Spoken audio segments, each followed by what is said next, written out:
gosh, you got, if I could like get one thing across to the moms out there is help your kids become body aware. It is so, so worth it. Be that cycle breaker in your house, because we were not taught to be aware of what our bodies were telling us, what was working for our bodies, what alarm signals our bodies were. We were just kind of never made aware of that. But if you can help your kids become body aware, to know what foods work for them, to know like, oh, I ate that, even if it was something healthy, they can tell. If you help them become body aware, they will be able to help you figure out what you need to have prepared for them to make their morning work the best for them. If figuring out what to feed your family feels exactly like a never-ending to-do list, I get it. That is exactly why I created these 3 cookbooks just for you. 1 Chicken, 5 Meals shows you how to stretch a single bird into a week of nourishing, no-stress dinners. Nourishing Junk Food lets you create your favorites with using real food ingredients, no food dyes, no seed oils, and no other junk, just the flavors that you love.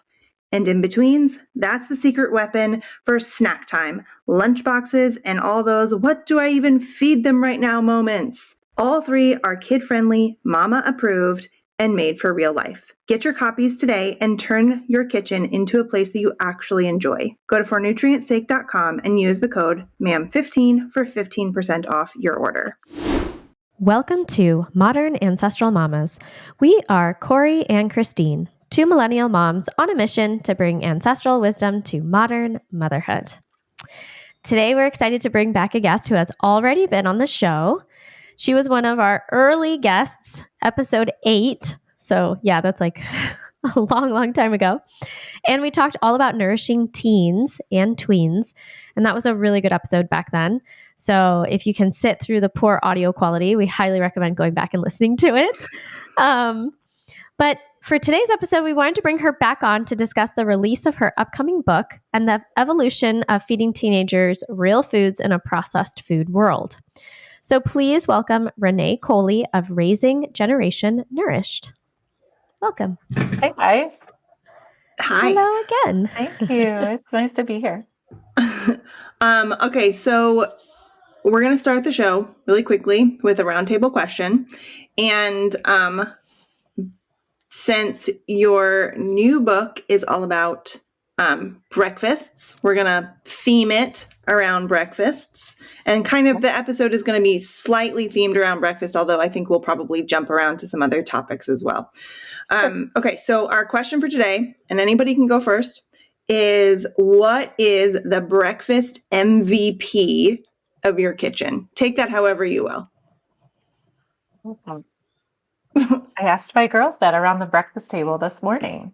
You got some input. And then I had to explain to them, because it's a house full of girls, I had to explain to them what an MVP was. Oh, that's hilarious. Not a whole lot of sports going on the TV at our house. Yeah. And they all 3, like in unison, said eggs. I think eggs. In unison, eggs. So I think for me, it would probably be eggs and butter. Eggs and butter. I would say eggs as well, but actually I'm going to add sausages to that because we eat a ton of breakfast meats, whether that's sausage or bacon or sausage patties. Yeah, absolutely. I would add to that eggs, sausages. For sure. I was going to say sausages too. I would say sausages and frozen muffins. Yeah. I asked them if it wasn't eggs and sausage, because they said eggs and then those little sausage links that we get. And I said, if it wasn't something like that, is there something that we usually have quite a bit? And my oldest had said baked oatmeal, which we do a lot of baked oatmeal. Oh, yeah. Your baked oatmeal recipe is an absolute staple in our house. Yeah, it is really good. Awesome. Actually, there's another recipe of yours on your website that we've done quite frequently in my home because I have one family member who does not eat eggs. And this is an egg-free recipe of yours. It is the sausage, sweet potato, and potato casserole with like a creamy, I think it's coconut milk. Yeah. Oh, yeah. That you add to it. It's so good. It's so good. Oh, it's like a winter staple for sure. Yeah. Yeah. I haven't made it in a while, but when I do make it, I'm like, Yeah. oh man, I forgot It's about so this. good. Like, this is amazing. It's so good. Awesome. But All right. So before we get going on the rest of the episode, how about you give us a kind of overview update on what's been happening, things that you've been working on since we talked the Sure. last time? Sure. Well, I mean, we're a busy house. I've got 2 teenagers and an 11-year-old. So like we're past all the kid things, and it's a different kind of busy when that kind of rolls into teenagers and big kids. But I have been working on the Nourished Mornings cookbook for the last 18 months. And really, it kind of has been in my phone, notes in my phone since my other lunchbox cookbook published. But that's kind of been the heart and soul of what's been going on around here in the last year and a half, for sure. wow. So I have heard people say before that writing a book is like birthing a child. Yeah, with So elephant gestation. Totally. Totally. So Yeah, 3 human childs and right, children and right. 3 book children. Yeah, Yeah, this is your right. third For sure. I one. know. Yeah, for That's sure. really cool. Yeah, and we Okay. make it quite a family affair. So like they're all, the book came, I don't know, like last month I got the first copy of it, and they were all just as excited as I was to see it because they're so involved in the whole process. It's kind of fun. Oh, so It's tell fun us as they get older. how are they involved in it? Are they helping you create recipes, or are they just like They're critiquing helping them? me. Well, I would say when they were little, when I did the baby food book, it was more they were my taste testers, and I was doing these recipes for them. And then when I did the lunchbox cookbook in 2020, they were all school aged, and so I was really living it, and so I was really making these things for them and testing them on them, and then you get teenagers, and they're very opinionated. And so it was real. I mean, this was the very first cookbook where it was really like, little kids will be like, oh, I don't really like that, or, oh, whatever. But like, this would be like, Mom, I want you to fix this part of it, or I want it to taste more like this, or the kids at my school have it looking like this. And so they were a really big part of it, a part of, these were things that maybe they saw at friends' homes or heard friends talking about that they had for breakfast. And it was like, well, let's try and make it ourselves, or let's try and figure out a way to make something fun like that. That's really cool. Yeah. How old are so you said you have an 11-year-old and then the other two are how old? 11, 14, and 16. Oh, wow. Okay. Yeah. Yeah, we're in it. Like we're driving, we're doing the That's so teenager cool. thing. Yeah. It's cool. It's also, that's so intimidating to me. Yeah. Oh my gosh. You're only ready for the stage that you're already in. So just live in the stage that you're in, and then you'll be ready for the next stage. Ooh, Okay, we're done here. Yeah, That was like Yeah. I've never heard that before. That's amazing. That's like Yeah. the most incredible advice. Well, I'm starting to look. My 16-year-old brought home things to start talking about college, and she's doing early college classes next year. And I had a moment of, and actually, my husband was the one who was like, "Okay, slow down. We're here. We're going to be in 11th grade, not, past. So we're going to live here today. We're only here. We're going to live here today." man, that's really good. Yeah. Okay. I feel like we could Yeah, close the episode now. We're done. Motherhood is overwhelming. You gotta live where you are. Yeah. Okay. Well, I want to know, what was your inspiration for writing Nourishing Mornings? Sure. When the Little Lunchbox cookbook published, I think it was literally that week. I woke up one morning and I was like, I'm kind of one of those, I want to keep going kind of a people. And I was like, what's next? And I have lived in these classrooms, my girls' classrooms, up to that point. It was, a decade of living in the girls' classrooms. I was always the volunteer mom and always wanting to be in there, right in there with the kids. And there was just, I saw the need, the lunchbox cookbook at first, because that's physically what I was seeing there in the classroom. But I also saw this need of these children that would come in, and most of the time I was there in the morning, right? The room moms helping in the morning, and you would see you could tell the ones that came in and either didn't have breakfast or just didn't have something substantial enough, and they were not making it to lunch. And the desperation on these teachers' faces when they're just trying to make it to lunchtime, like the need was there, and I saw the need of wanting to make sure that these were going to be recipes that real, actual moms could do. Not moms that had, there's nothing wrong with this, but not moms that had someone that could cook for them, but moms that were in the trenches, moms and dads that were in the trenches at home, have jobs, have after school things going on, because that is the reality of the world we live in. I mean, as much as we'd love to all go back and have this, yes, there's a degree of let's try and rethink society a little bit and slow things down. We do have the reality of sometimes moms do have to work outside the home, just to make ends meet. That's just the reality of what it is. And so I wanted to create recipes, create a cookbook, create a way for moms that could feed their kids in a way that their kids would not only be excited about eating, but that would help these teachers get through their morning. Because some of these kids are eating at 7:30 before they get on a bus. We're talking high school. My high schooler, if she took the bus, I was like, nope, we're not doing a 6 a.m. bus. Not happening. Some of these kids are getting on these buses at 6, 7, 7:30 in the morning, and their lunch times are not until 12:30 or 1 o'clock.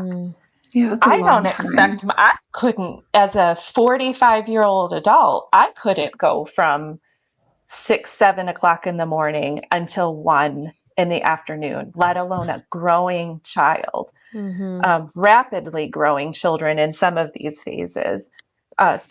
So, and some of them maybe have a snack time offered, some of them maybe don't. All schools are very different. So the need was there. I saw the need, and so this cookbook has been notes on my phone since 2020 when the other cookbook published. And so, yeah, that was sort of the need.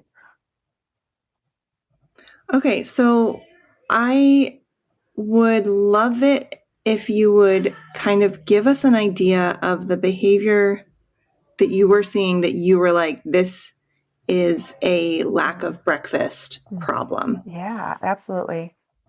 I don't think kids inherently want to be disobedient. I don't think kids inherently want to be whiny. I don't think kids inherently want to push your buttons or have a meltdown.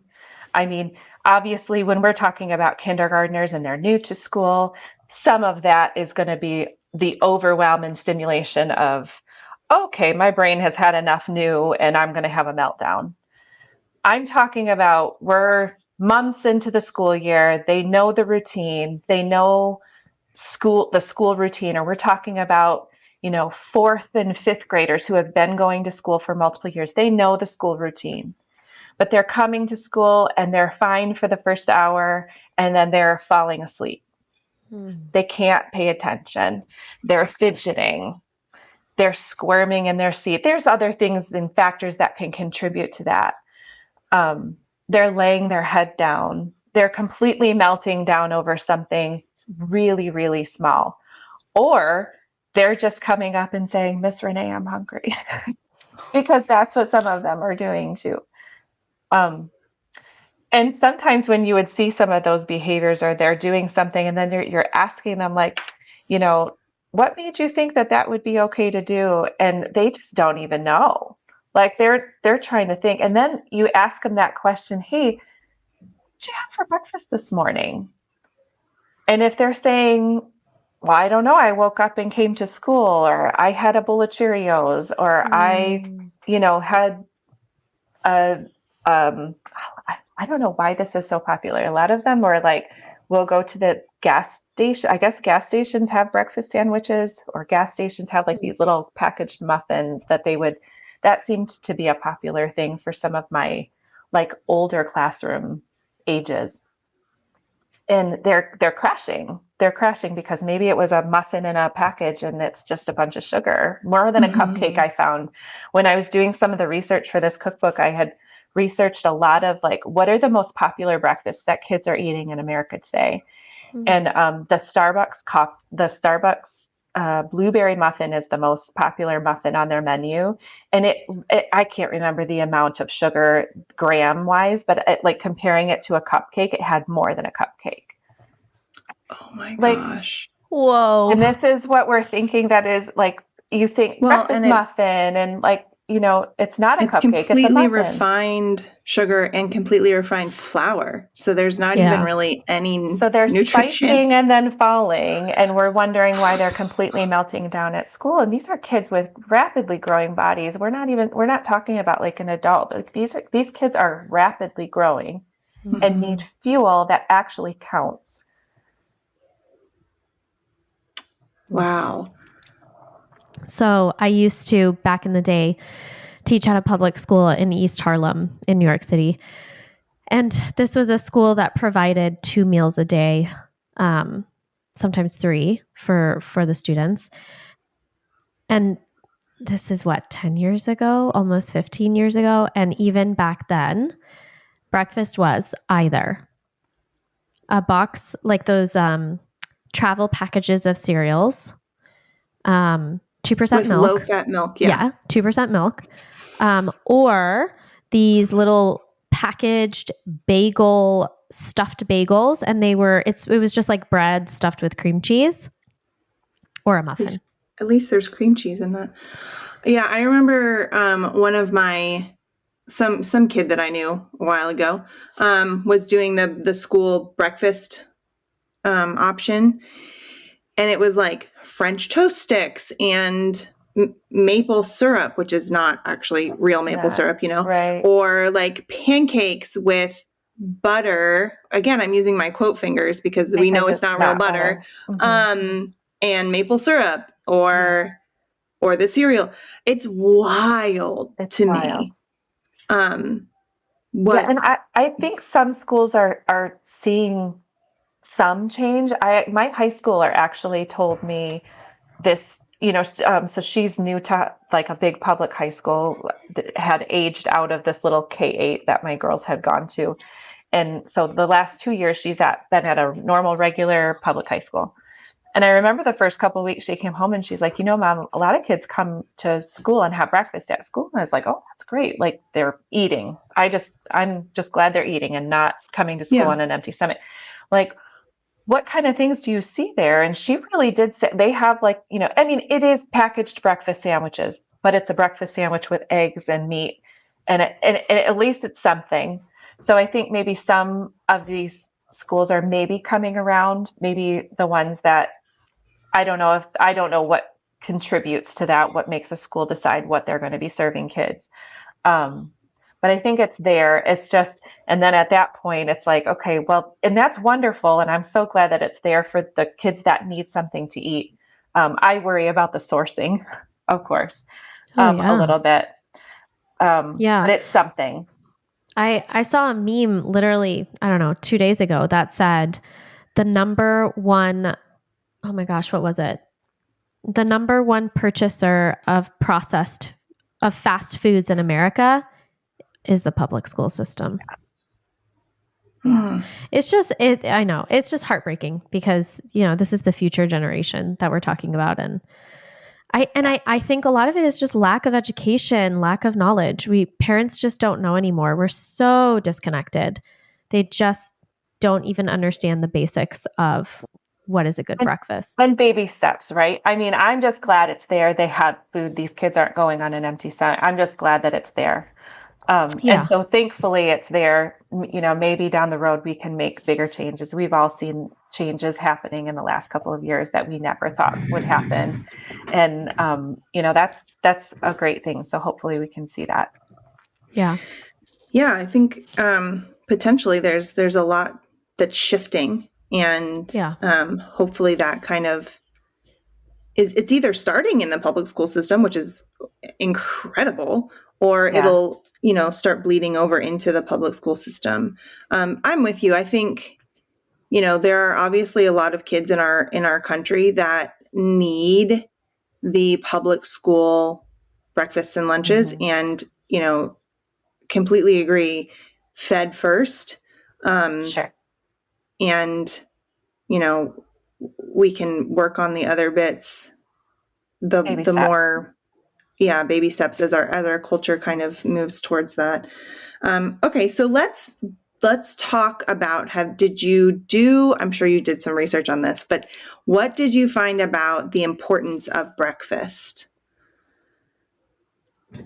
For anybody, for kids. Anybody, you could see, we could We could do go, kids I mean, we specifically could or do teenagers kids. specifically. Yeah, Sure. whatever. Sure. or moms, because that's also a big. Yeah. Yeah.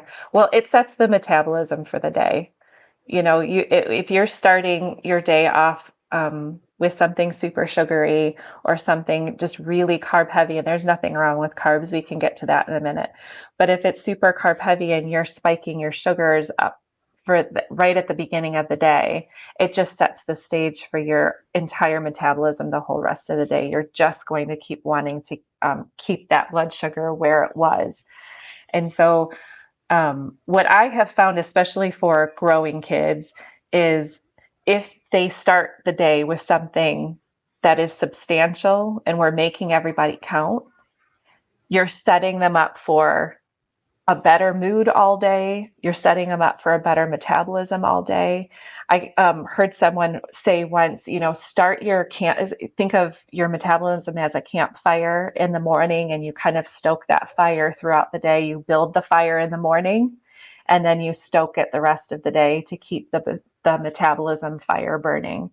And kids need that so that they can fuel them. The fuel is what is going to help them for growing, for helping their hormones shifting. I'm clearly in the years of all these teenager hormones in my house, and all these shifts and ebbs and flows that these kids have. And I do have a house full of girls, so it's kind of apparent when you have a house full of girls, but the boys are in there too.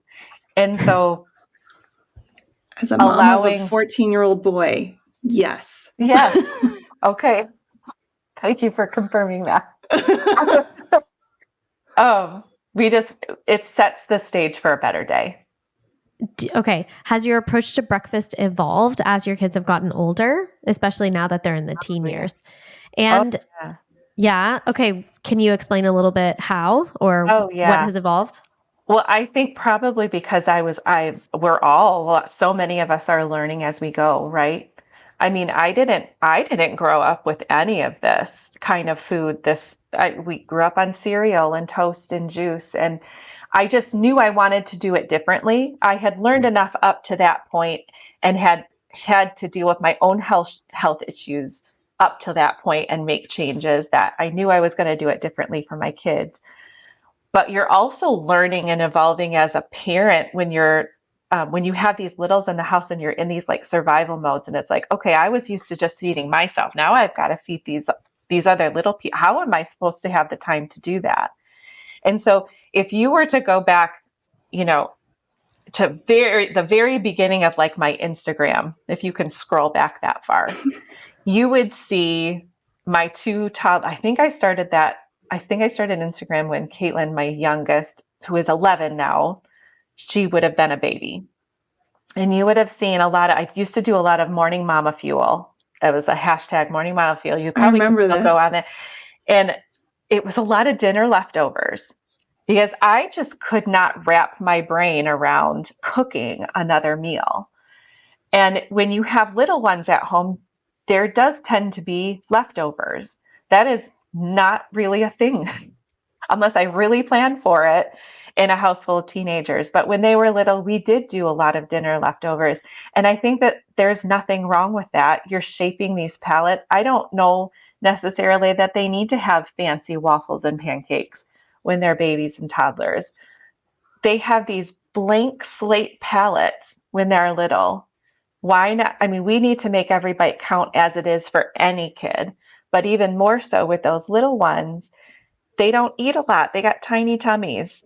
And so if you've got dinner leftovers, that can be breakfast. There's nothing wrong with that. They ate chicken for breakfast. I can't tell you how many times, or steak, or leftover hamburger, or, things like that when they were little. And yes, we cooked breakfast, maybe, a lot more on the weekend. And it was simple things because you're in survival mode in those years, and just trying to figure things out. But I think as I have figured out more of a routine and more of a flow and how to fit it in, and just got better at cooking. I didn't know how to cook. I wasn't taught to cook. I am not a trained chef. It is not what I went to school for. And I wasn't invited. My parents were wonderful, but it wasn't the thing to do to invite your kids into the kitchen. I didn't know how to cook. And so that was a learning process for me. And that is one of those cycle breaker things that I have tried to do in my household, is making sure that my kids leave this house knowing how to make a meal, so that part of it isn't so overwhelming when they leave the house. So it has evolved in the fact that, maybe in those beginning years we were a little bit surviving. It was very real food, but if you looked at it, it probably didn't look super special, and it definitely didn't look like it came out of a cookbook. That's for sure. I would say another part of that is I have learned how much more as they have gotten older. I'm not a huge, like, all protein carnivore diet person, but the kids at these teenager ages, the amount of protein that they need is substantial. Substantially more than their moods are better, their blood sugars are more stable, at least from my kids' standpoint. Of course, we're all very bio-individual, right? Even my own kids are very different, as far as like their macro needs. One of my kids does need a little bit more carbohydrate. I feel like she just operates a little bit better that way. One of my kids just operates better when she just has a plate full of meat, And so they're all very different. But I think in general, I would say as they have gotten older, I have witnessed the need for making sure that there is enough protein on their plate. When they're little, you can kind of get away with little, they do tend to graze a little bit more when they're little. Yeah. But yeah, I would say that would be the biggest thing is just the amount of protein that they need is more than I ever kind of thought. And really, they need the carbohydrates too. They are growing, and you need energy to do that, and carbohydrates are energy. Do you think that, you have all girls, and I've heard crazy stories of teenage boys and just like the amount of food that they consume. Do you feel like you've been surprised by how much food your girls are consuming? 100%. Especially now that I have 2 cycling girls, and you can watch it. You can like clock it on. I'm going to make sure grocery week this week we are having, like it is that clockwork. You can tell their nutrient needs. And I'm I said earlier, talking about being a cycle breaker. I talk about that a lot in the cookbook, about being a cycle breaker. And our generation, you guys are significantly younger than I am, I think, I'm pretty sure. But like, we didn't talk about cycles in the 80s and 90s. Yeah. Like that just wasn't, we didn't talk about that. And so we're talking about that in our house. And we're talking about why during this part of your cycle, you may need to eat a little bit more. Your body is significantly changing right now. And during this week of the month, you may feel like you have more energy and you maybe don't need as much or something like that. You need more sleep. It's more than just food too. And so, yes, as they go through these age shifts and hormone shifts, you're going to find that their nutrient needs change significantly. I mean, my 16-year-old and 14-year-old this morning, who are both, to be fair, the cross country season, the fall cross country season starts now. So they're running, they're working hard. So yes, that increases their nutrient need now too. But 2-3 eggs in the morning, and so that's with having sausage on the side as well, and fruit. And I had made some cassava flour pancakes earlier this week, and we can talk about that later. But I threw them all on a sheet pan this morning and warmed them up. I mean, that we're talking big breakfasts. Yeah. Yeah. So that to me sounds like a lot of work first thing in the morning. So how do we do this? Yeah. So, well, first of all, they can't, like in the summer specifically, they can make their own. But I have teenagers and they can make their own. They are not doing that always in the school year, though.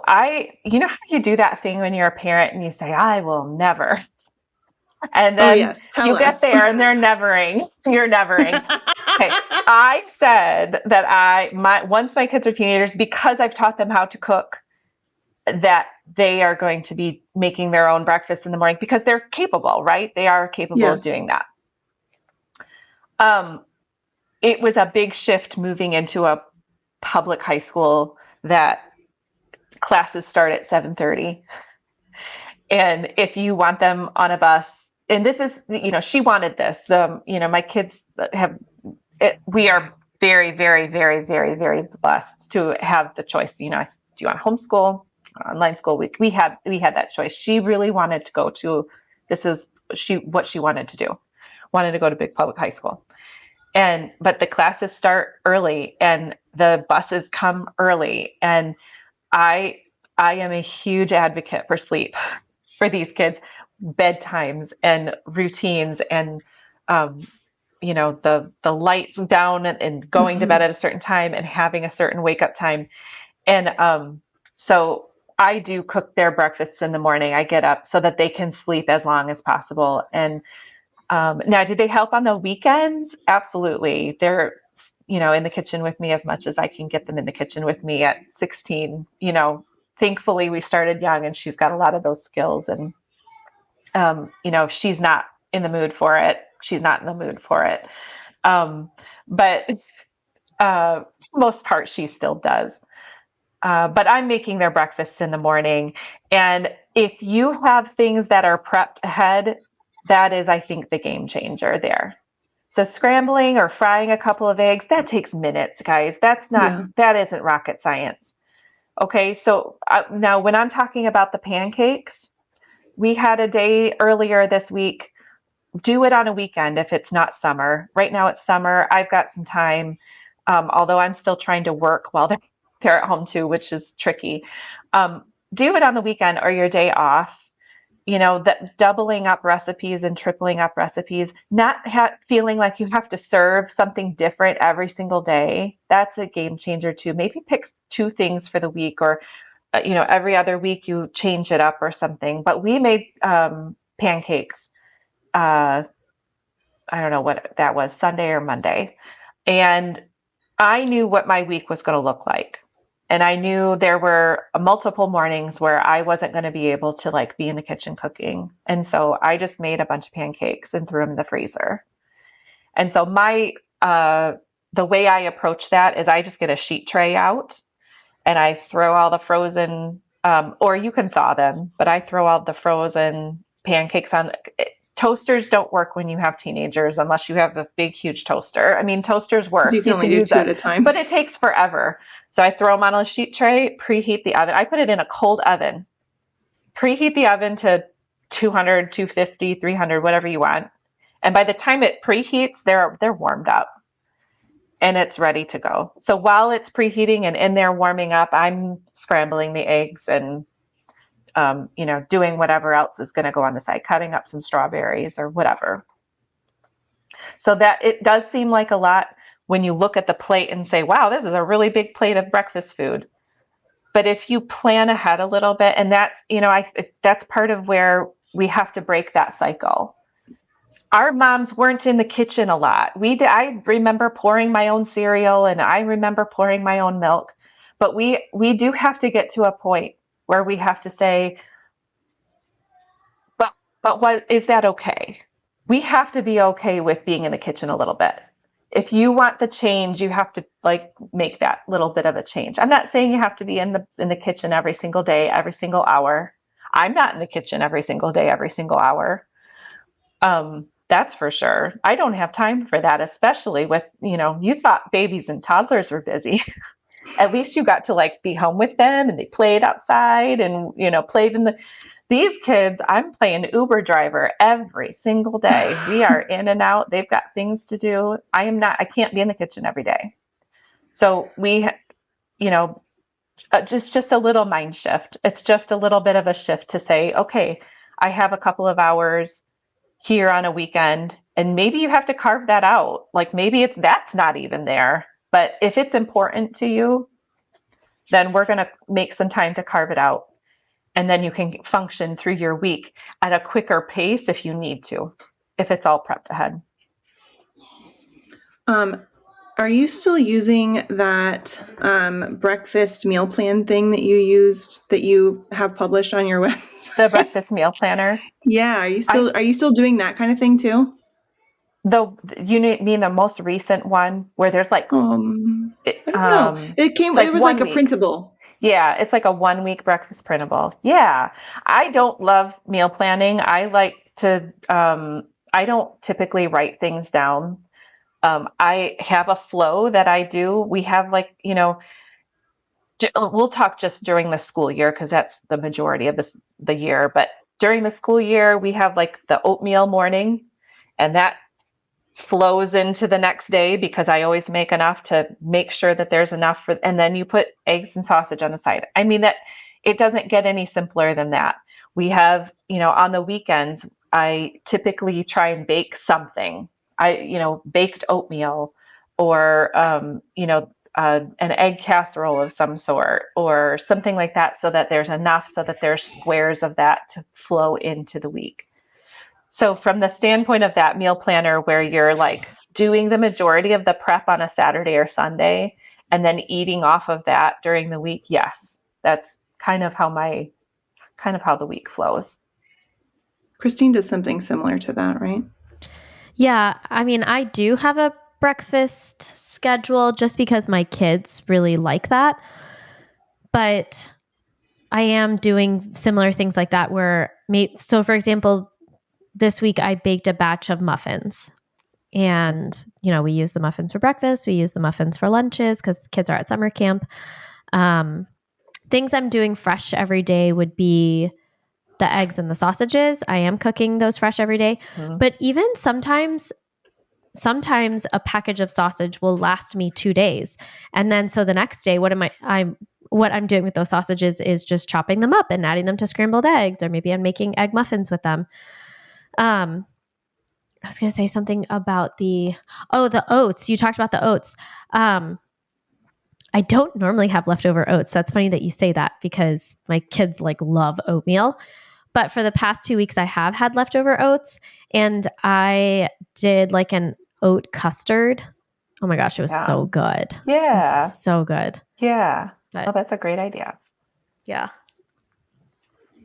All right. I want to talk about, because this is a problem I have in my house, kids who are having multiple kids and multiple different, so every kid has a different, desire or palate.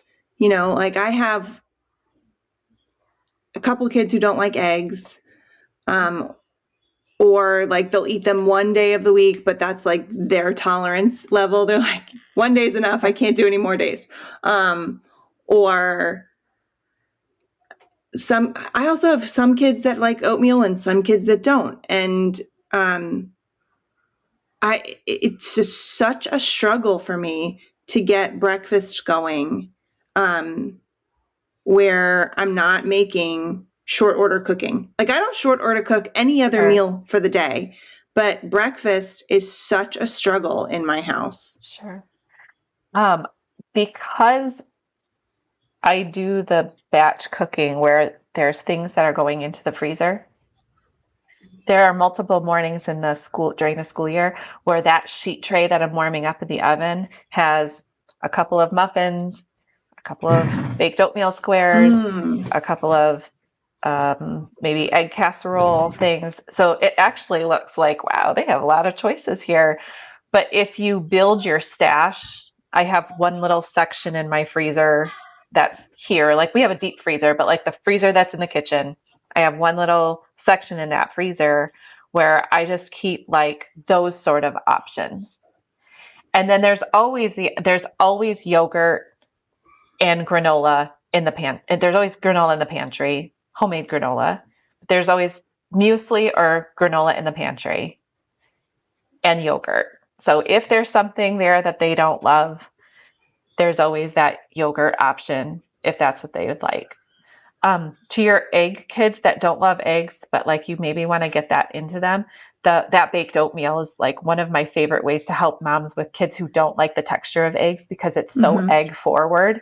There's like I think There's if you like were a dozen to square, eggs in it or I was something, going to right? say there's like 8 eggs in a 9x13 pan, so you're almost getting like an entire egg in a square if you cut it correctly. And you really could probably even sneak another egg or two into that. It's very forgiving if you want to like boost up the eggs in there a little bit. That's such a good idea. I see that as kind of like a buffet of breakfast items, and they can pick and choose whatever they like. Yeah. And Kory, they know what those kids know what works for them. For my 2 teenagers, actually, you know what? My 11-year-old too will say, my 16-year-olds will say, let's say a cross country meet coming up. This is what works for me. My youngest has a weird afternoon, but like early afternoon gymnastics practice this summer. And she and it's 4 hours of practice, like intense. And so she knows on those mornings what she wants for breakfast that works for her because she has, gosh, you guys, if I could like get one thing across to the moms out there is help your kids become body aware. It is so, so worth it. Be that cycle breaker in your house because we were not taught to be aware of what our bodies were telling us, what was working for our bodies, what alarm signals our bodies were. We were just kind of never made aware of that. But if you can help your kids become body aware, to know what foods work for them, to know like, oh, I ate that, even if it was something healthy. Maybe it is a bowl of oatmeal, but maybe that just doesn't work for your body. Maybe it shoots your blood sugar too high, or maybe you need to have extra things to go with it to make sure that your blood sugar doesn't go too high. But she knows what works for her, so she feels like she has the energy to get through a 4-hour intense gymnastics practice, or these, long cross-country meets, or a long day of school. It doesn't have to be, a sport. It could be, just a long day of school or outside playing. They can tell if you help them become body aware, they will be able to help you figure out what you need to have prepared for them to make their morning work the best for them. How do you do that?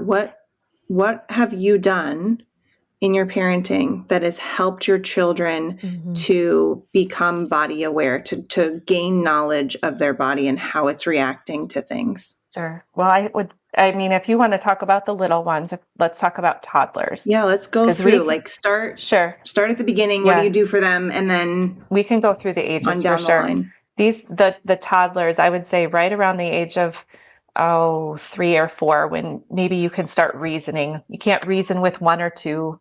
You can reason around 4 with probably, I would say 4 boys, 3, 4 for girls. You can start to reason with them. And let's say that they didn't eat their plate of lunch. They were just too busy. They wanted to go play. And 30 minutes later, they have a complete and utter meltdown over the block falling off of the toddler. Yeah. Like the silliest little thing. And so once you do okay, we get, the hugs, and you get their nervous system cooled down a little bit, and kind of get them to chill out a little bit. Maybe even before that, you're calming down and saying, hey, come sit with me, and I'm going to take a bite, and you're going to take a bite, and we're going to have some lunch. And as they calm down, you can say, gosh, it was really hard when that block fell off that tower, wasn't it? It felt really big to you. I think some because you're hungry. Aren't you hungry? Because they're probably sitting there shoveling the food down, and, because they really were hungry, they were just ignoring those body cues.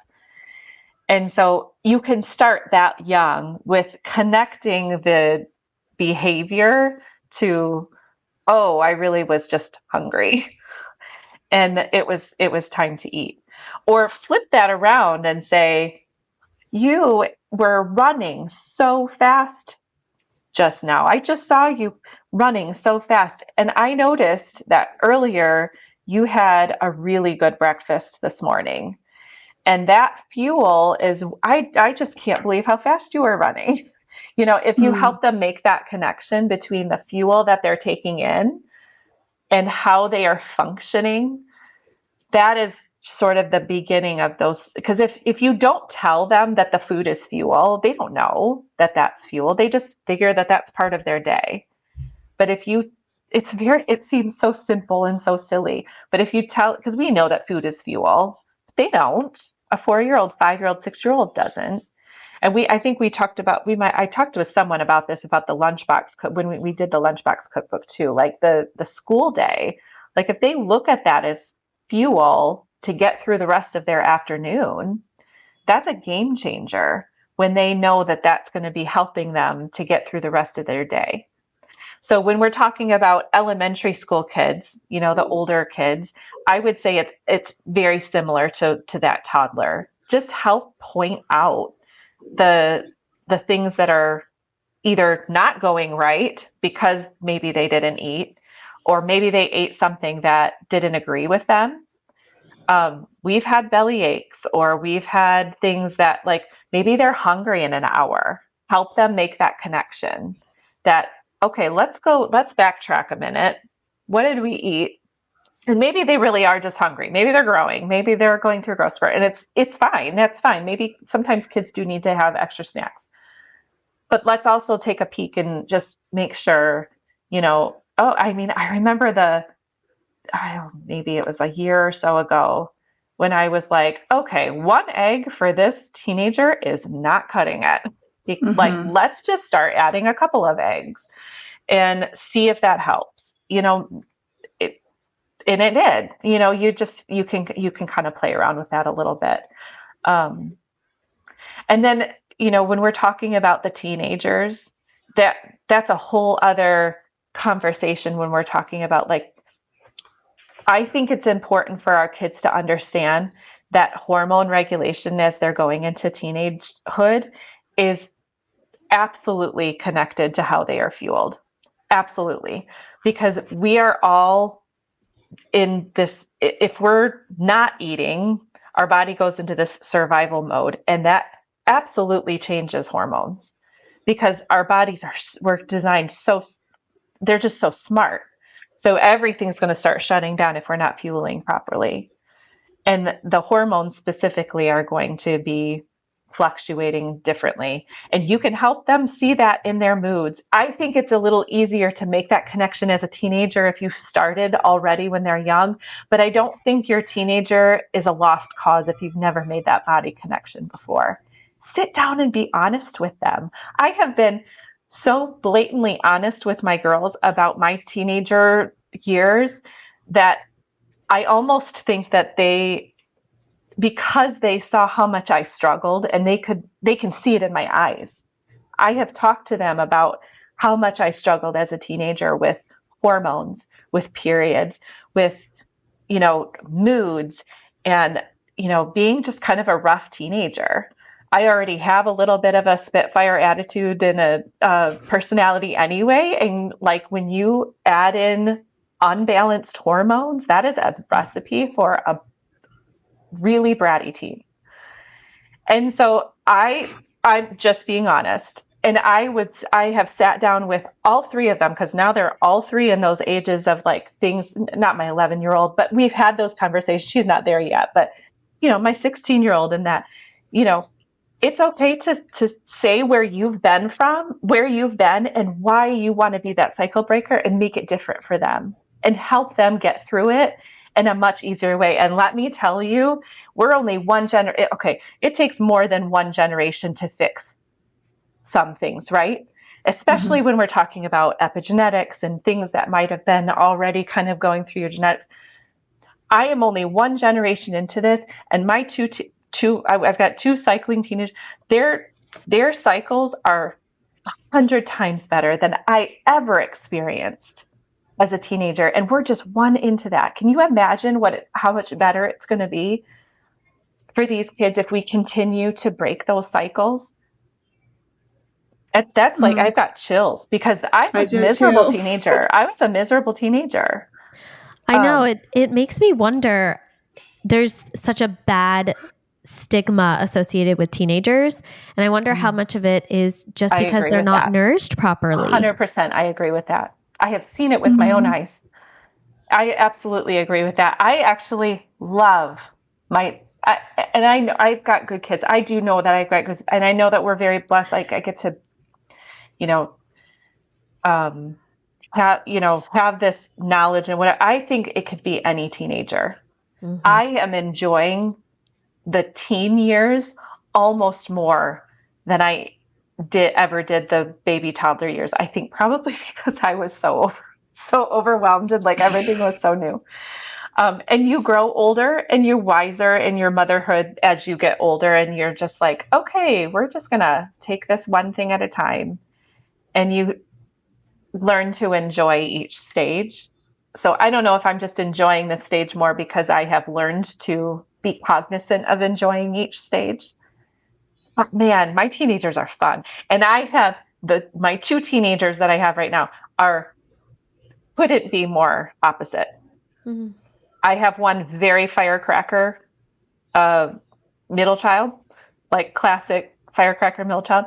And I have like, the firstborn, like typical firstborn. And they couldn't be more opposite. And I enjoy both of them. Like,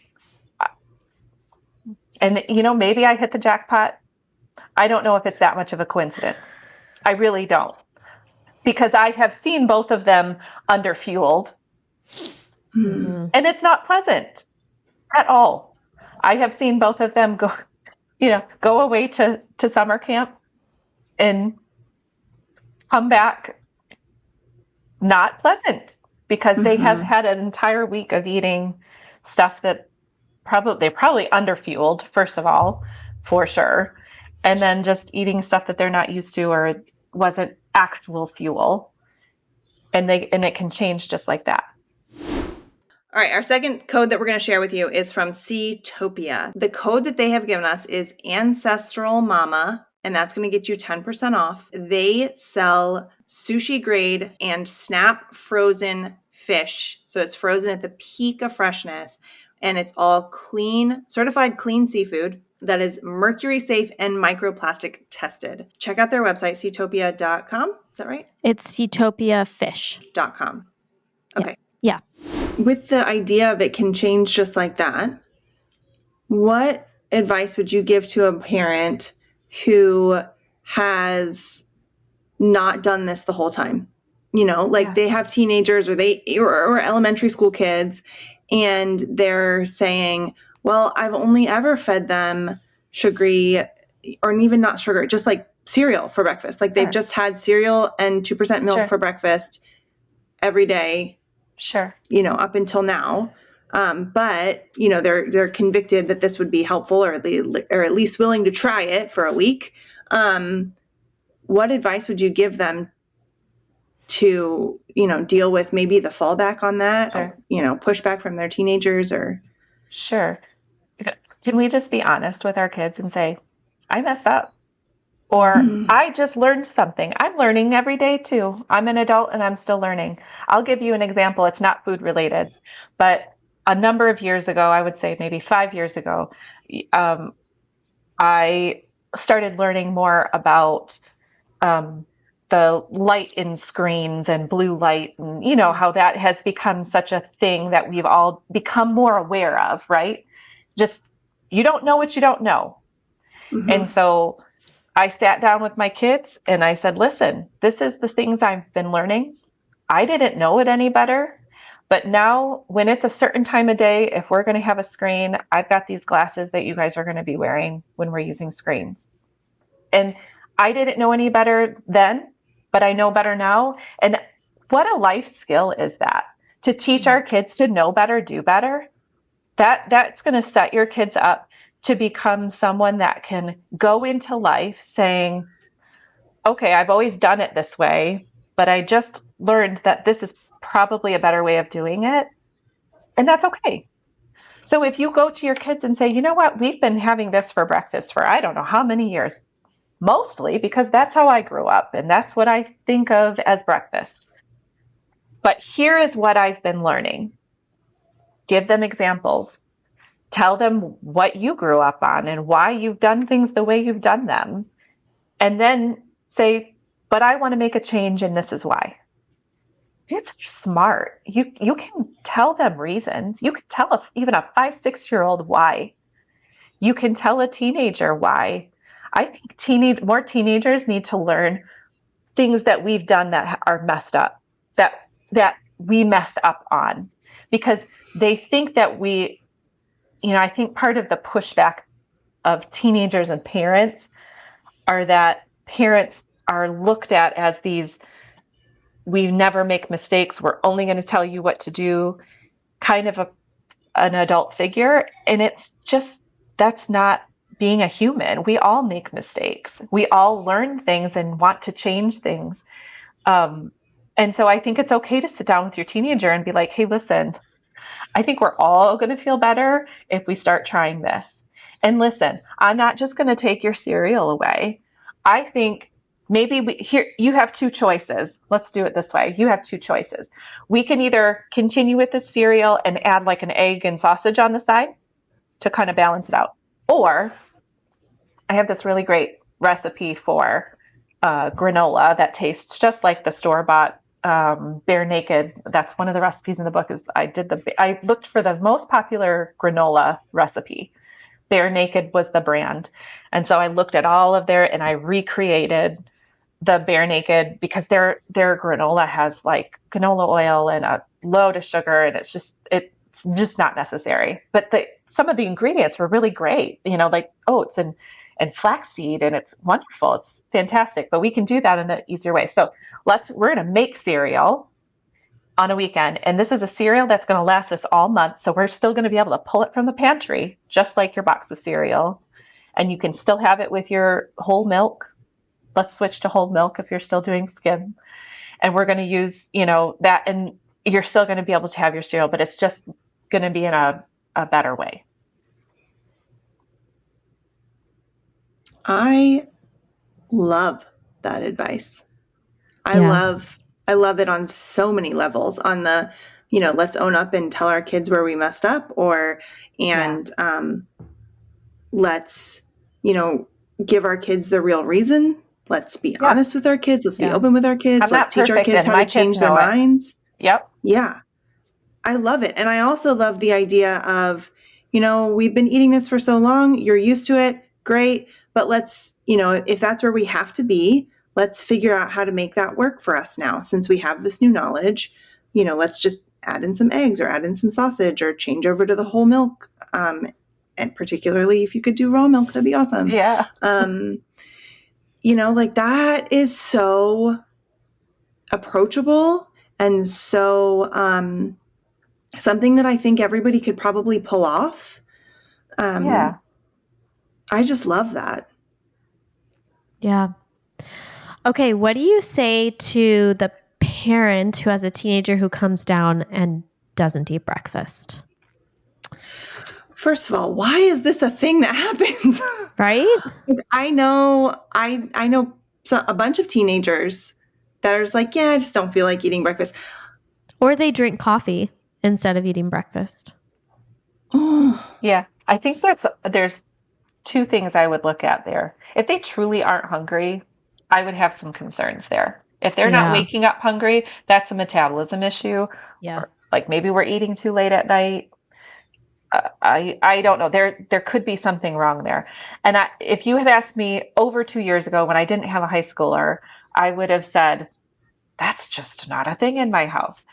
But I'm telling you what, we're making these darn teenagers go to school at 7 o'clock in the morning. Nobody wants to eat at 7 o'clock in the morning, 6 o'clock in the morning. It is hard. And it takes some training to get their circadian, like just to get their rhythm used to eating at that hour. So to that, I would say, can we just start with something small, something grab and go, something at least to get their metabolism going a little bit and tell them why? Because most teenagers, I think, would understand if you're saying like, hey, listen, we want your metabolism to get going so you feel well. So like, let's just have a small smoothie, or let's have a couple of these energy bites or a hard-boiled egg or something small just to get you going. And then maybe you have some snacks later. God, at my kids' high school, they're not even allowed to snack. That you have to you can't snack at your locker or in the hallway. It drives me absolutely bonkers. So she goes from like eating at, what time does she eat at? Like 6:30 until her lunch at like noon. And they expect these kids to go from 6:30 till noon without eating. That's a And a long lot of these time. kids are athletes, or they're like, They're talk glowing. about They're not being able to cycling. stoke their metabolism fire. Like you have just completely let that fire burn, go out at that point. And so we've come up with some ways that she sort of either snack, like she'll take a snack in her little pouch and she just pops it in like a little, protein bite or something like that she can just sort of chew on her way. It's just, you can't have physically have food out, which that's a whole nother problem. I hate that she's not sitting down and mindfully eating. I hate that. But it's getting through what we need to get through at the moment. But I think some teenagers may not be hungry in the morning because it's so dang early. So we expect them to go to high school. It's just early. And so if you've already ruled out the fact that maybe they're eating late, and really check in on that, because some of these teenagers that this isn't happening in my household, but if your teenagers are going to bed after you, which happens a lot. I hear this from my kids, my friends go to bed at 10, 11 o'clock, and their parents go to bed at 9, 10 o'clock. If they're snacking late into the night, that's a problem. Because we're not really giving their digestion a chance to rest and reset and clear toxins and all of that. And so we want them to be hungry in the morning. So first of all, that's a problem if they're not hungry in the morning. So check into that. I would say it takes my high schooler now a couple of weeks into the school year to get reset back onto eating at 6:30 in the morning. So if you can help them sort of eat at the same times so that they are eventually hungry in the morning, then that's good. And if they really are fighting back on you, maybe dig into that.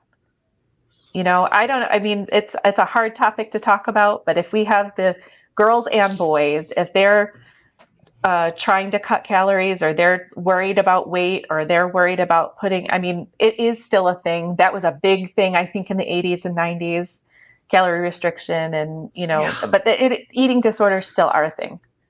And so we need to, dive into that a little bit more. Why aren't you hungry? Or why, the why behind it.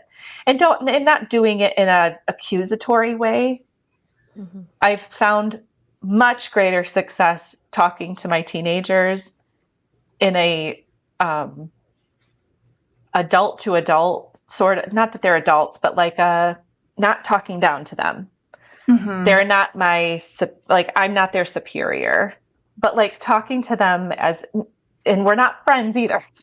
They're not my best friends. Yeah, they're still my kids. There's a respect. There's a respect there when you're talking to them respectfully. Right. And telling them why you genuinely are concerned. Hey, I'm concerned that you're not eating in the morning because this is kind of what sets the tone for your metabolism for the day. Or like, let's say you have a football player and it's like, listen, you really, if you want to be able to perform and have the energy to perform at practice after school today, it starts with breakfast.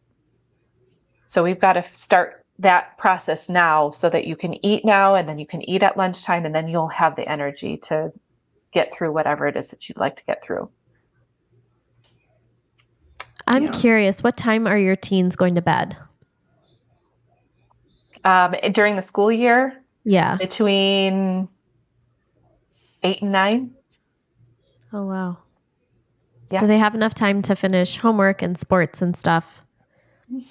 There's an occasion during maybe cross country season, and she's got meets that are going till track season. Good Lord, sometimes they're not getting home till 9, 10 o'clock on a track meet night. It happens. I would say I think probably because it's just always been this way in my house, my kids are wanting to go to sleep at that time just because they know they need it. Teenagers sleep like toddlers. They need a lot of sleep. Mm-hmm. And if they have to get up, I am floored by the amount of kids that my teenagers say are going to bed at 10, 11, 12 o'clock. And then getting up at 6 to go to school. Like, I can't even function on 6 hours of sleep, let alone a teenager with rapidly growing brains, hormones. That like pre-puberty window of time is the second biggest growth spurt that kids have, second only to infancy. Mm-hmm. They are rapidly growing. They need so much sleep. And teenagers do tend to love sleep. They just like to sleep in. So like, I just have sort of backed and, go to bed early. I don't know that, that hasn't been a huge issue in my house, but I am like a huge advocate for the amount of sleep that kids need. Yeah. And we've learned from other guests that actually girls need more sleep than men. Oh yeah. Or boys. Yeah. Like absolutely. women in general need more sleep than men. Oh yes. So. Yeah. Absolutely. That's encouraging to hear that you have teenagers that are actually going to sleep at a decent time. And in the summer, we're not even, I would say, we're only a couple weeks into summer and my teenagers are only staying up till 9. If we're going out somewhere, they have friends over and we're outside and stuff, that's fine. That's something different, but it's definitely not an every night thing. Mm-hmm. Yeah. Mine are definitely my son, my oldest, is definitely on that gonna sleep in thing. And he said to me the other day, he said, I have to sleep in because nobody wants me to be cranky. And I was like, I'm feeling a little manipulated right now. So funny. My 14-year-old went to bed last night at 8. It was between 8:30 and 9 o'clock, and she slept until 8:30, 9 o'clock. They sleep like babies, 12 hours. They sleep like babies. So not like babies because they're actually sleeping. They actually sleep through the night. I don't have to get up and do anything in the middle of the night with that one. So true. It's lovely. Okay. I know, Renee, that you are one of the most encouraging mom figures on the internet in the real food space. I don't know if you've been told that before, but that is how I see you, as just like, you are the advocate for moms caring for themselves and for their children, but you're just in the most encouraging and non-judgmental way. And Thank you. Really love that about what you do. And so in that vein, what would you, maybe that was setting it up too strongly, but what would you what advice would you give to the mom who is feeling so guilty that she hasn't done this for her children? Maybe she's feeling really convicted that this is important, but that it is not something that she has done yet in their lives. What advice do you have for that mom? Sure. Um, hmm, I guess it's maybe twofold because I've got like that message of it's never too late and you don't know what you don't know. So you got to kind of stop with the beating yourself up because that's not going to get you anywhere. Um, and so to that mom, I would say, you don't know what you don't know. And everything leading up to this point, you get to draw a line in the sand and start over if you want. And again, maybe do the talking to your kids about this is kind of how we've always done it, but this is what I've learned, and adults are always learning too. I would say I think a lot of us are living proof that you can make changes at any stage in life and have positive outcomes. Because I didn't stop eating cereal until I was well into my 20s. Um, I'm like a very typical 80s kid, 90s teen, everything that goes along with that. And I have seen I literally started a blog and wrote cookbooks because of the changes that real food has made in my own life it's been so positive that I have to share it with everybody. So if a 25-year-old punk can, you know, can make those changes and see positive changes and positive things happen, then you can take your 8, 9, 10, 16, 17-year-old and make those changes and see positive outcomes. And that is my encouragement to you. And then on the flip side of that, I come from a little bit of a tough love generation. I got a little Gen X in me, a little tough love. Just do it. Like if you're just going to keep doing the same thing over and over again and expect a different result, you're just going to go crazy. So start somewhere. And maybe it's like I said, maybe it's keeping the cereal and adding the egg on the side, or figuring out a way to get those more nutrient dense things in. Because really, once we start getting our kids feeling better, and do your kids really know what feeling good is? That's another good question to ask. Because I don't know if very many people, even adults, know what feeling good is. Do you really know what feeling good is? I mean, that headache that you wake up with in the morning, that is not normal. The migraine you get with your cycle every month, that is not normal. That's not feeling good. That's not being your best. And just because your parents did it doesn't mean that makes it doesn't make it right.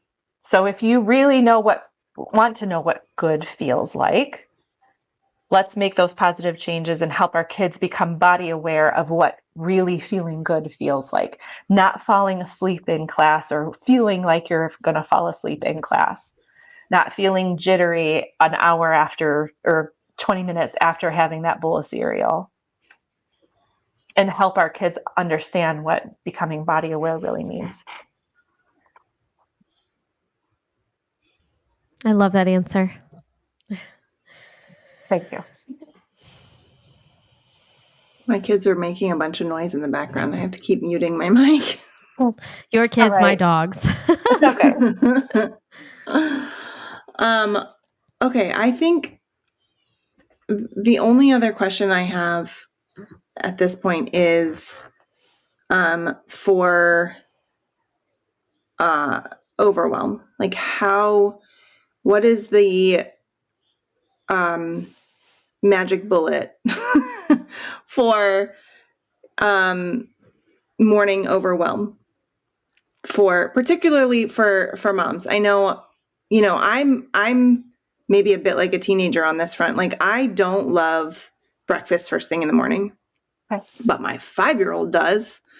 And I'm like getting up with her and going, okay, I have to make you something. I don't want to eat right away. You do.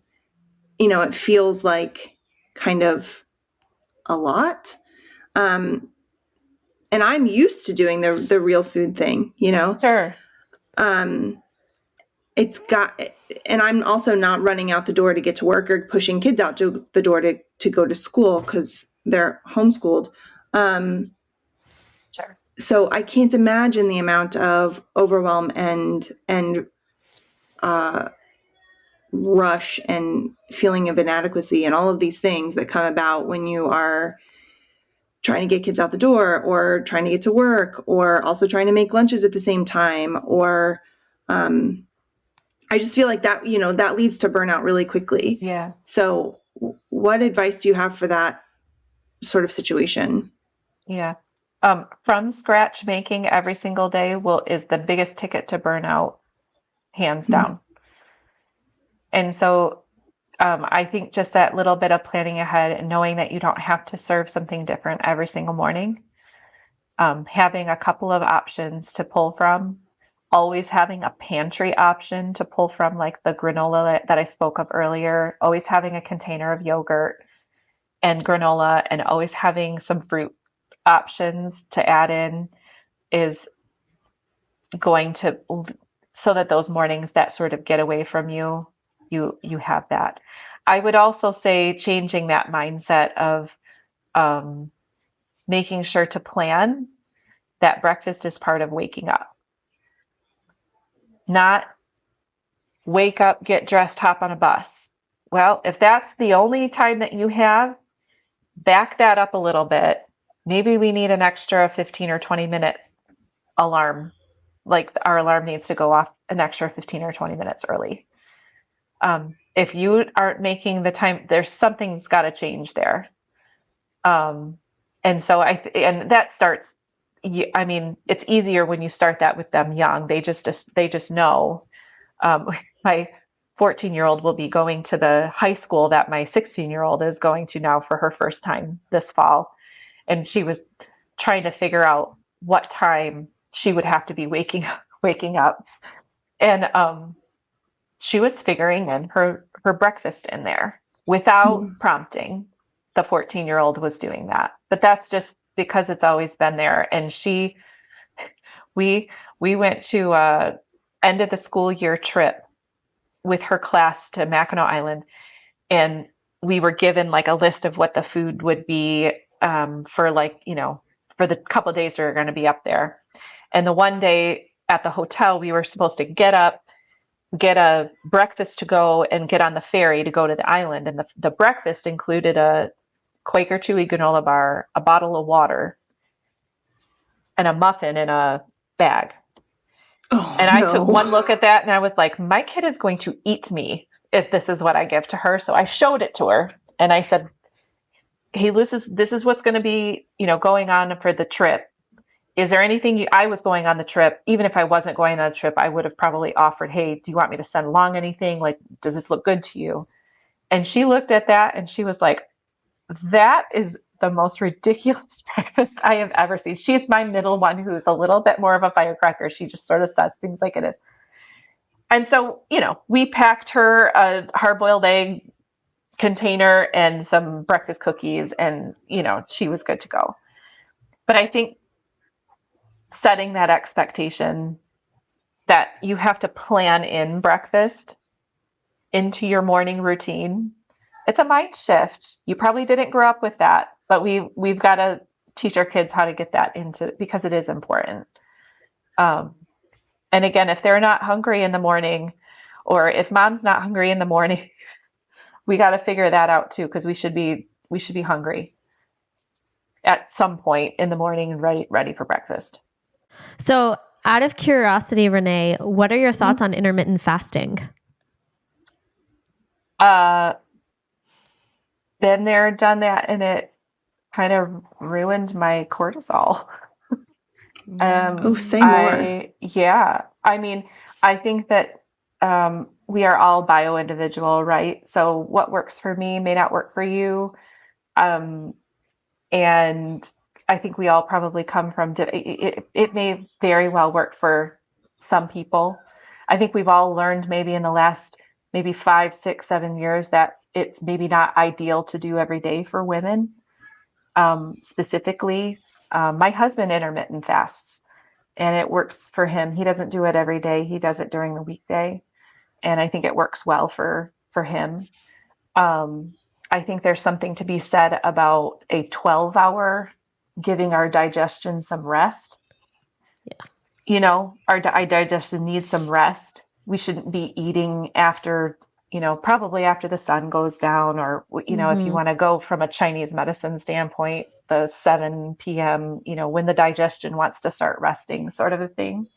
Yeah. But if you figure, I always kind of go by like, what time do I want to be waking up in the morning? Or like, what time do I have to be up in the morning with kids in the school year and eating breakfast? And then back that up 12 hours. That's really sort of when I want to be done eating for the day. And that seems to work well for me and not lead to hormone crashes and cortisol issues and blood sugar issues and waking up in the night blood sugar issues and having terrible mood things going on. And, it depends maybe a little bit on your activity level. If you like to be active and work out and whatnot, if you're not supporting that with enough food during the day, there could be problems. I don't want my body to think that it's starving. But again, there's something to be said about letting your digestion rest for a good 12 hours. Now, the rest period might be different for everybody. Maybe you need 14 hours, maybe you need 10 hours. I think that's it's pretty individual. I think as I've gotten older, I've noticed like I've accepted more that like what works for me isn't going to work for you necessarily. And so we're all just so different and bio-individual, and you can't just go on the internet and do the first thing that you see and that all the influencers are telling you to do, because maybe you try it and it doesn't work for you. Then what? Yeah. But you're not that person. So you got to figure out, maybe it's a kind of what they did, but, a little, with your own spin on it. So that's kind of where I stand on it. I for sure am not an intermittent faster believer for kids. That's for sure. I do think that kids do benefit from a digestion rest. Yes. And stopping eating and snacking late into the night. Hey everyone, so we had a little bit of a technical glitch happen. We are wrapping up our episode really quickly, and we wanted to make sure that Renee could tell you all about her cookbooks.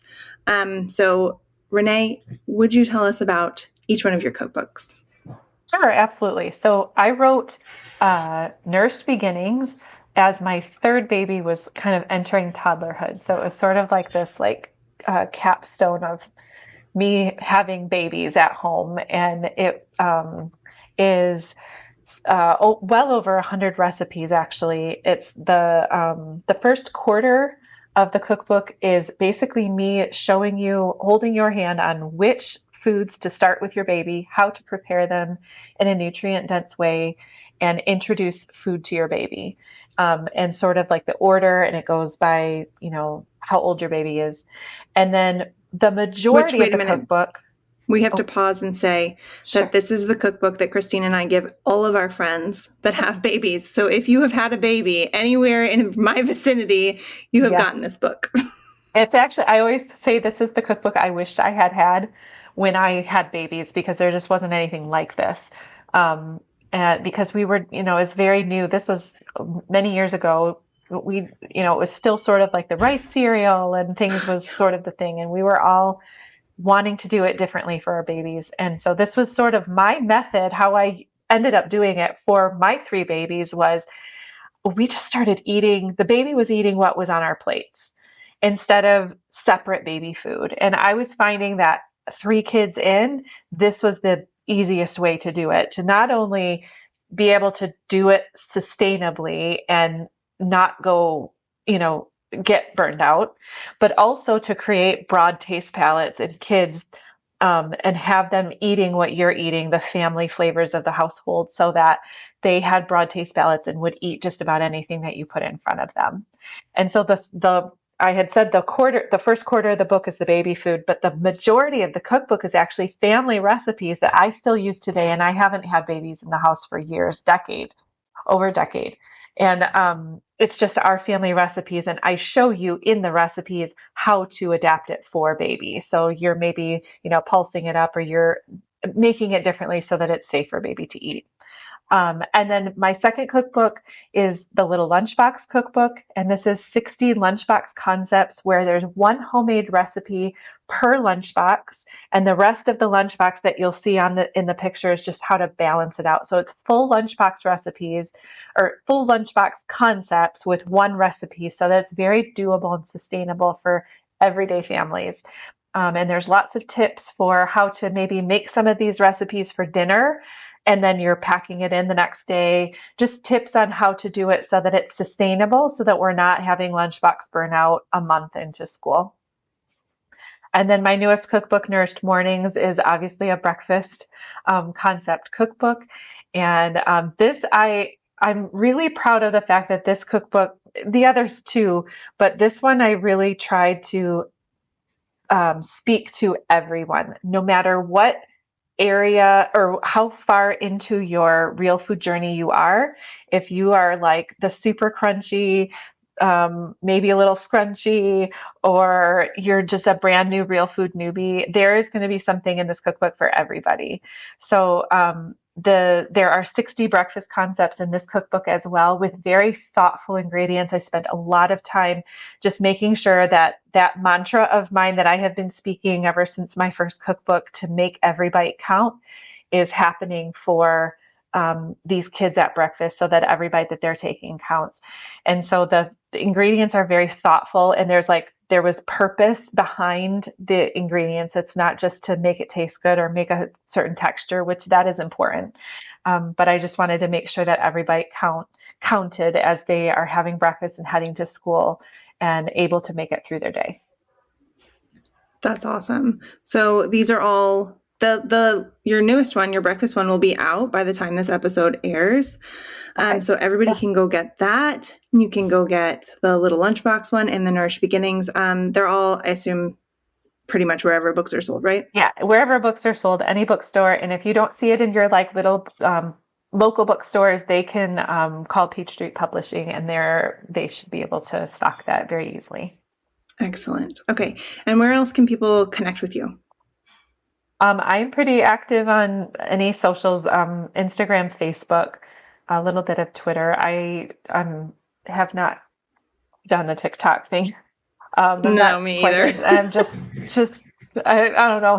Some things maybe you just can't teach the old dogs, but I'm pretty vocal or responsive if you're messaging, Instagram, Facebook, email as well. Excellent. Okay. Thank you so much for joining us today. It's been fun. Thanks. Everybody, you can find Christine over at Nourished Littles. You can find me at For Nutrient's Sake. You can find the show at Modern Ancestral Mamas. Those are all on Instagram. That's pretty much the only platform Christine and I use. You can watch the show on YouTube, which is new for us. It's very fun. And you can comment on YouTube, and we respond to most comments over there. You can send either of us personal DMs. You can send the show a personal DM. We will try. Sometimes DMs get lost. I don't know if you've found that, but sometimes I don't find DMs and they'll show up months and months later. I'm like, what? I'm so sorry I didn't respond to you. Anyway, I try and respond to things. Christine tries and respond to things. We try and both respond to things on Instagram. And the other place you can listen to the show is obviously Spotify and Apple. If you guys want to support the show for free, please share it. Either text it to your friend or share it on your socials, tag us. You can also write reviews and leave ratings. Anytime you do that, honestly, you can do that multiple times. It's not a one and done thing. You can keep doing it every week if you want to. All of that really helps the show. It's a totally free way to support us. And we love you guys as our listeners. Thank you again, Renee, for joining us. You are one of our Thanks for having me. Favorites. Yeah. And we love having you on. So, all right, everybody. Thank you. See ya. Thank you.